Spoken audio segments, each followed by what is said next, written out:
परशुराम जी का जन्म।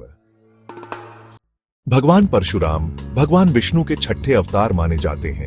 उनका जन्म महर्षि जमदग्नि और माता रेणुका के घर हुआ था। जमदग्नि ऋषि एक महान तपस्वी थे और उनके पास कामधेनु गाय थी जो कुछ भी चाहे उत्पाद कर सकती थी। परशुराम का असली नाम राम भार्गव था। बचपन से ही वे बहुत तेजस्वी, बलवान और धार्मिक थे। उन्होंने अपने पिता से शस्त्र विद्या, धर्म ज्ञान और तप की शक्तियां सीखीं। एक दिन माता रेणुका अपने काम से नदी पर गई। वहां उन्होंने गंधर्व राजा को अप्सराओं के साथ खेलते हुए देखा और एक पल के लिए उनके मन में मोह आ गया।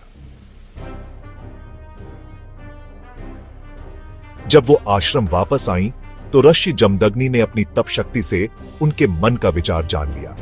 वो क्रोधित हो गए और अपने पुत्रों को बुलाया। सबसे पहले बड़े पुत्रों से कहा, अपनी मां का सिर काट दो।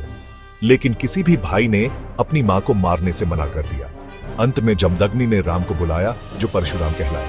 राम ने अपने पिता की आज्ञा को परम धर्म माना और बिना कुछ सोचे विचारे अपनी मां का सिर काट दिया। जमदग्नि ऋषि अपने पुत्र के आज्ञा पालन से बहुत प्रसन्न हुए। उन्होंने परशुराम को वरदान दिया, बेटा मांगो जो इच्छा हो। परशुराम ने तुरंत कहा, माता को वापस जीवित कर दीजिए और मेरे भाइयों को भी वापस जिंदा कर दीजिए। और उन्होंने यह भी मांगा कि मां के मन से वो मोह हमेशा के लिए मिट जाए। ऋषि ने सब वरदान दिए और रेणुका वापस जीवित हो गई, जैसे कुछ हुआ ही न हो। यह कहानी हमें यह सिखाती है कि परशुराम जी ने पिता की आज्ञा को सर्वोपरि माना, इसलिए उनका नाम ही परशु, कुल्हाड़ी, भा राम, मर्यादा पुरुषोत्तम राम जैसे मर्यादा पालन करने वाले पड़ा। इस कहानी का अर्थ यह भी है कि धर्म के लिए कठोर से कठोर निर्णय लेना पड़ता है, चाहे वो अपने ही परिवार के विरुद्ध क्यों न हो।